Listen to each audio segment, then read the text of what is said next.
মুদ্রা, হ্যাঁ বাবা। তোরা দুই বোন কাকে বিয়ে করবি বল? এই ছেলেটি গরিব আর এই ছেলেটি দুটো হাত নেই, খোঁড়া কিন্তু অনেক টাকা আছে। বাবা এই ভিখারি ছেলেকে আমি বিয়ে করব না। হাত পা শরীরের যন্ত্রপাতি না থাকুক, টাকা থাকলেই আমি সে ছেলেকে বিয়ে করব। লোপা তুই? বাবা আমার টাকা পয়সা চাই না, যে আমাকে সুখে শান্তিতে রাখতে পারবে আমি তাকেই বিয়ে করব। চলো মুদ্রা, আমি তোমাকে প্লেনে করে হানিমুনে নিয়ে যাবো। চলো লোপা, আমি তোমাকে কোলে করে হানিমুনে নিয়ে যাবো। বাঁচাও বাঁচাও ভাই আমাদের প্রেমিকরা ডুবে যাচ্ছে, বাঁচাতে হবে, তাড়াতাড়ি চলো। কোলে ওঠো লোপা। আমার তো দুটোই ডান্ডা নেই, আমি ধরবো কি করে?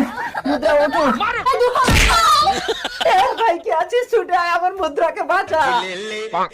ভালো করে ধরিস ভাই। তোমার কিছু হয়নি তো মুদ্রা? তোমার ভয় নেই, আমার টাকা আছে। তোমার টাকায় প্রণাম, তোমার টাকা আমার লাগবে না। যে আমাকে বাঁচিয়েছে আমি তাকেই বিয়ে করব। টাকা সঙ্গে যাবে না।